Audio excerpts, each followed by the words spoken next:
सामने का मंजर देखकर दोनों सकते में आ गए। उनके पापा बहुत बीमार लग रहे थे, पर वो सामने बैठे दादा दादी को खाना परोस रहे थे और उनकी बुआ भी साथ में ही आराम से बैठी थी। उनके पापा ऐसे काम कर रहे थे कि जैसे घर के नौकर हों। जैसे ही उनके पापा ने उन दोनों को देखा तो हाथ से पानी का गिलास छूट गया। युग को खुद पर गुस्सा आया, क्यों अपने पापा को ऐसे छोड़कर चला गया। तापसी की तो आंखें गुस्से से लाल हो गई थी। युग आगे आया तो सब उसे देखकर खड़े हो गए। दादी, अरे ये बेशर्म यहाँ क्या करने आया है? विकास, कह दे इसे कि चोरों के लिए हमारे घर में कोई जगह नहीं है। दादा दादी को चुप करवा रहे थे। उन्होंने युग का बदला रूप देख लिया था। ऐसा लग रहा था कि सामने कोई अफसर खड़ा है और ऊपर से गुस्से से दहकता चेहरा। विकास जी वहीं पर खड़े होकर अपने बच्चों को देख रहे थे। युग आगे आया और अपने पापा के गले लग गया। तापसी भी आकर दोनों के साथ गले लग गई। इतने सालों बाद दोनों बच्चों को सीने से लगाकर विकास जी तो बहुत बहुत ज्यादा भावुक हो गए थे, रो ही पड़े थे। तीनों जाने कितनी देर तक ऐसे ही गले लगे रहे। दादी और बुआ बोली जा रही थी, पर दादा आज चुप थे। जब दादी की बकवास बातें कुछ ज्यादा ही हद से पार हो गई तो युग अपने आप से काबू खो बैठा। उसने अपने पापा को बैठाया, फिर दादी की ओर अपना रुख किया। आईएएस की ट्रेनिंग के बाद गजब का आत्मविश्वास और चेहरे पर तेज आ गया था। दादी, अरे अब क्या लेने आ गया है तू? कुछ नहीं देने वाले तुझे। नाक कटवा दी थी तूने तो सालों पहले, चोरी करते पकड़ा गया। अब किस मुंह से आया है? विकास ने तुझे घर से नहीं निकाला था, अपनी अकड़ पर गया था तो अब यहाँ क्यों, क्या करने आया है? बुआ, और नहीं तो क्या। वैसे भी पता नहीं घर छोड़कर कहाँ गया था, क्या क्या काम किया, पापा जी का नाम डुबो दिया। कहाँ वो आर्मी अफसर थे, कहाँ ये। युग गुस्से से, रियली आप सब कभी नहीं सुधर सकते। और हाँ, क्या कहा? चोरी की थी? क्या किया था चोरी, बताइए। दादी, वो वो तो हमारे कमरे में आया था और हमारी अलमारी खोल रहा था, तो चोरी करने ही आया था। युग हल्के से हंसते हुए, ओह अच्छा, और मुझे आपके कमरे में किसने भेजा था? मुझे बुआ का फोन आया था कि उनका कोई सूट यहाँ रह गया है आपकी अलमारी में, मैं उन्हें देने आऊं। फिर भी आपसे पूछ कर ही गया था आपके कमरे में। दादाजी उस टाइम घर पर नहीं थे। ऐसा जैसे ही आपसे पूछ कर कमरे में गया तो आप दादाजी को लेकर आ गई, और बस फिर वही हुआ जो आप चाहती थी, है ना? और इस सब के पीछे दिमाग मेरी बुआ जी का था, है ना? बुआ सकपका गई और फिर गुस्से से बोली, कैसी बकवास कर रहे हो? बड़े छोटे का ही लिहाज नहीं है। कुछ दिन बाहर क्या रह गया, बहुत बार निकल आए हैं। याद नहीं अपनी माँ के जाने के बाद कैसे चुप हो गया था तू? तापसी जो कब से चुप थी, अपनी माँ का जिक्र आते ही फूट पड़ी। जबान संभाल कर, मेरी मम्मा का नाम भी आप अपने मुंह से ना लेना। अरे मेरी मम्मा के पैरों की धूल भी नहीं है आप। और आप दादी, मम्मा ने आपको बचाने के लिए जान दे दी अपनी। खुद वो गाड़ी के आगे आ गई थी, पर आप तो छोड़ो, पत्थर से क्या उम्मीद की जा सकती है। दादी, ए लड़की, जुबान संभाल कर। यू क्या गलती बोले? ये तो माँ के ही संस्कार थे जो हम चुप थे, पर पापा की हालत देख आज बोलना ही पड़ा। दादी दादू से, देखिए जी कैसे बोल रहे हैं, इनका बस चले तो मार ही डालें हमें। कैसे दिन आ गए हैं अब, ये हमसे जबान लड़ाने लगे। हमने ही पाला इन्हें, इतना बड़ा किया। अरे आज तक आपकी पेंशन और तनख्वाह के दम पर ही तो ये लोग पले हैं, और अब ये हमसे ही। हे भगवान, ये सब देखने से पहले हम मर क्यों नहीं गए? सारी उम्र इनका इतना किया और ये। दादी ने मगरमच्छ के आंसू बहाने शुरू कर दिए, जिसे देख दादाजी भड़क गए। दादू फिर से दादी की बातों में आ गए। बस बहुत हो गया विकास, कह दे युग से चुप हो जाए। अपनी दादी से कैसे बात कर रहा है? और ये तापसी ऐसे कैसे बोल सकती है? यही हाल रहा तो जब शादी हो जाएगी तो इसके ससुराल वाले से बस उलाहने ही आएंगे। विकास जी, युग, तापसी, बस करो, पुरानी बातों को मत करो। मुझे बस मेरे बच्चे मिले हैं इतने सालों बाद एक साथ, मुझे और कुछ नहीं चाहिए, कोई बात नहीं करनी। युग, पापा। विकास जी, बेटा मान जाओ प्लीज। तापसी ने युग का हाथ पकड़ा और चुप रहने को कहा। युग आंखें बंद कर शांत होने लगा और तापसी शबनम को याद कर रही थी कि कैसे वो सब कुछ हैंडल करे। वो साथ होता तो अच्छा होता। दोनों ने जैसे ही अपने पापा को देखा तो भागकर उनके पास गए। वो बेहोश हो रहे थे। युग ने एम्बुलेंस को फोन किया और फिर तापसी को साथ लेकर बाहर दौड़ गया। दादा दादी बुआ हैरानी से देख रहे थे, पर अपने बेटे की इस हालत की जिम्मेदार भी तो वो सभी थे। दादा पीछे गए तो दादी और बुआ भी चले गए। युग और तापसी दोनों ओटी के बाहर चक्कर काट रहे थे। दोनों एक दूसरे को हौसला भी नहीं दे पा रहे थे। तापसी को बार बार शबनम का फोन आ रहा था, पर उसे कोई ख्याल नहीं था। दादा दादी बुआ सब पहुंच गए। युग को उन सब पर बहुत गुस्सा था। तापसी ने किसी तरह से उसे रोका था। शबनम को कुछ अजीब सा लग रहा था। उसने विराज को साथ लिया और फ्लाइट से दिल्ली पहुंच गया। ज्यादा टाइम वेस्ट नहीं किया और तापसी का फोन ट्रैक करके हॉस्पिटल पहुंच गया। शबनम, ये हॉस्पिटल क्या कर रही है? विराज, हाँ बिग ब्रो, सोचने वाली बात है। कहीं बड़ी भाभी, मेरा मतलब तापसी को तो कुछ। शबनम जल्दी से, नहीं नहीं विराज, ऐसा नहीं है, मुझे पता है वो ठीक है, पर परेशानी में है वो। युग भाई या अंकल, वो ठीक हो। विराज, हम पहुंच गए हैं बिग ब्रो। दोनों अंदर पहुंचे और कोहली फैमिली के बारे में पूछने लगे। तभी सामने से युग आता दिखाई दिया। दोनों उसके पास दौड़े। सब, युग भाई, युग तुम दोनों यहाँ? सब, भाई क्या हुआ, आप यहाँ? युग शबनम को सब बता देता है। दोनों उसे संभालते हैं और फिर उसके साथ चल पड़े। शबनम ने सामने देखा तो दादा दादी और बुआ वहां पर बैठे थे, पर बस दादाजी के चेहरे पर चिंता थी। बाकी दोनों तो बस दिखावे के लिए बैठी थी। तापसी दीवार से लगकर खड़ी थी और बस सामने दरवाजे की ओर देख रही थी। युग के साथ वो दोनों आए और दादा दादी के पैर छुए। युग, ये दोनों मेरे दोस्त हैं। और शबनम, तुम तप्पू को देखो, तुम ही संभाल सकते हो, मुझ में और हिम्मत नहीं है। शबनम ने तापसी के कंधे पर हाथ रखा तो तापसी ने जैसे ही उसे देखा, उसके आंसुओं का बांध टूट गया और उसे गले लगकर रोने लगी। तापसी, शबनम, पापा को हार्ट अटैक आया है, मैं मर जाऊंगी अगर पापा को कुछ कुछ भी हो गया ना। तब मैं, तापसी रोने लगी। युग भी तापसी की बातें सुन टूट सा गया और वहीं बैठकर रोने लगा। विराज उसे संभालने लगा। विराज ने शबनम के कहने पर ही वो पूरा फ्लोर पहले ही खाली करवा लिया। वो सबसे ऊपर 7वें माले पर था। वहीं पर अंदर ऑपरेशन हो रहा था। शबनम जानता था कि उसकी दादी चुप नहीं बैठेगी उसे तापसी की साख देखकर, पर वो उनके परिवार का मजाक नहीं बनने देना चाहता था। डॉक्टर बाहर आए और बताया कि सर्जरी हो गई है, पर अगले 24 घंटे क्रिटिकल है, तो कुछ कह नहीं सकते। उन्हें आईसीयू में शिफ्ट कर दिया, पर अभी कोई नहीं मिल सकता है। दोनों को जो संभालने के लिए दादा दादी और परिवार को होना चाहिए था, वहीं अब शबनम और विराज संभाल रहे थे।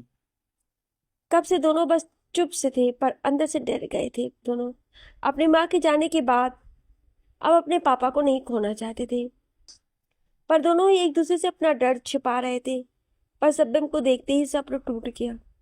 तापसी को रोते देख युग भी अपने आप को रोक नहीं सका।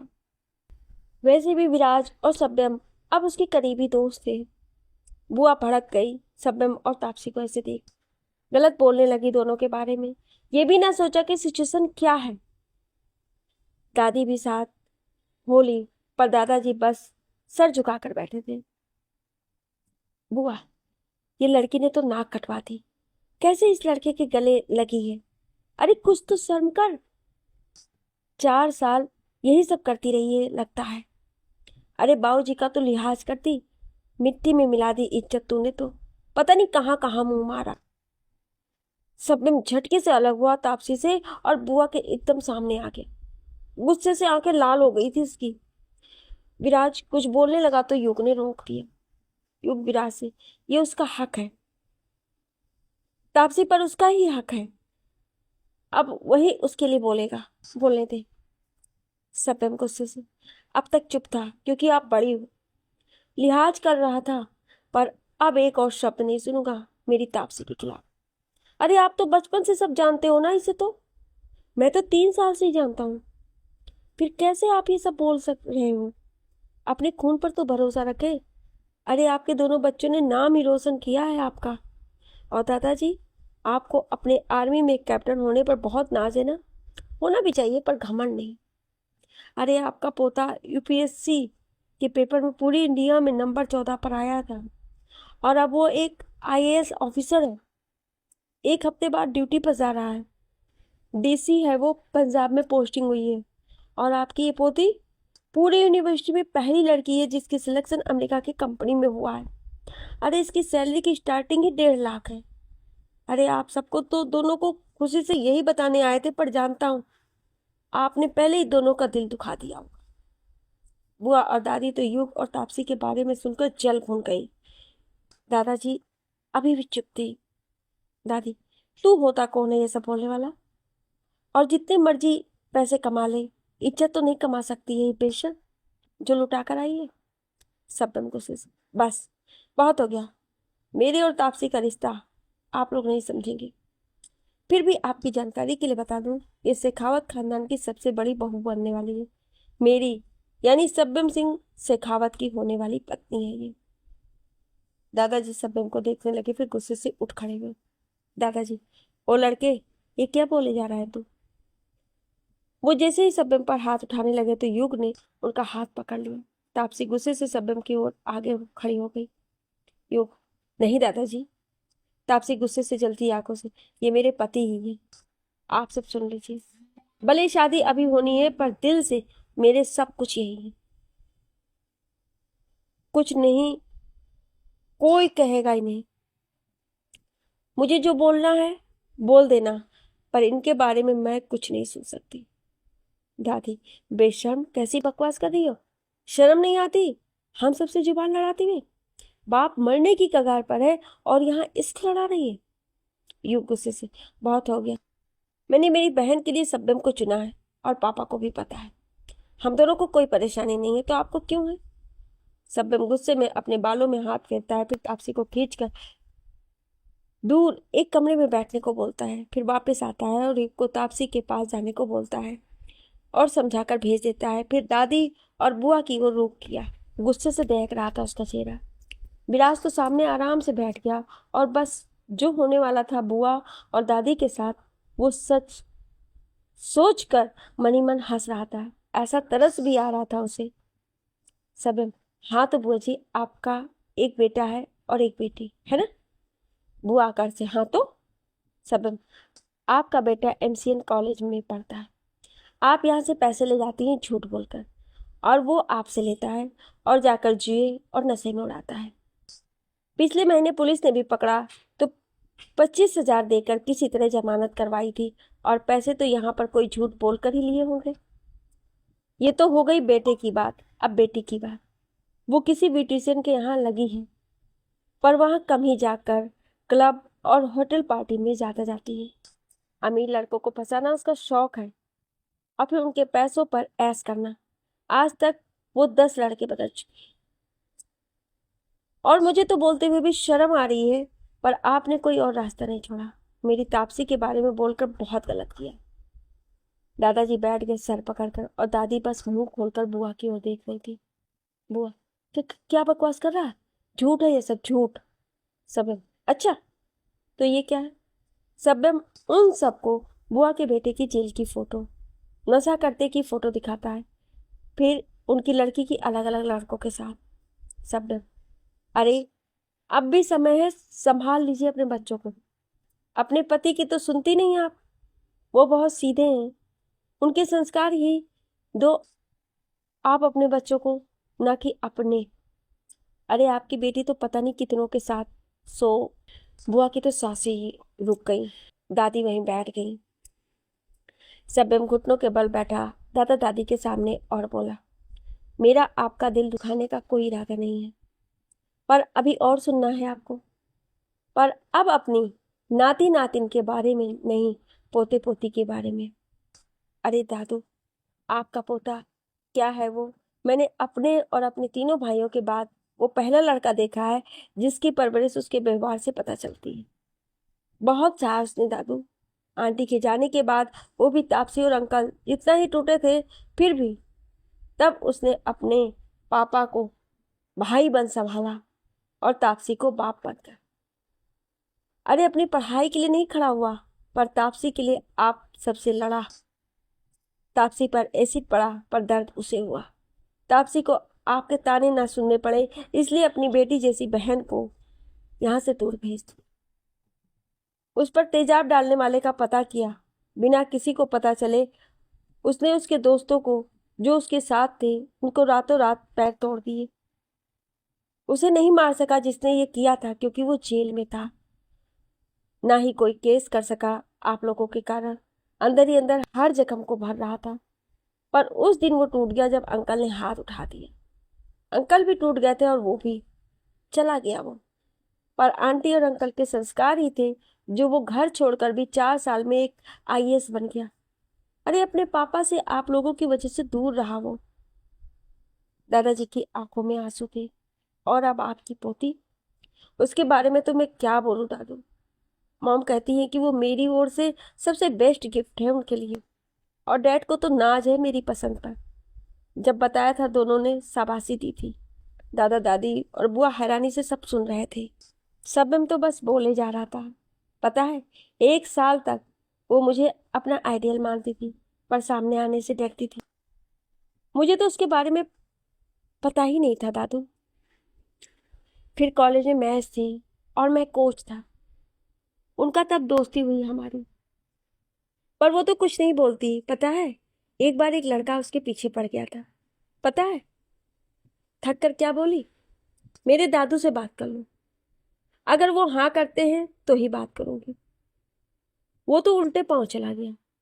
फिर कुछ महीने बाद इसे अकेला पाकर उसने अपने दोस्तों के साथ गलत करना चाहा, पर क्या मारा था मेरी कैप्टन ने। 5 लड़कों को अकेले धो डाला।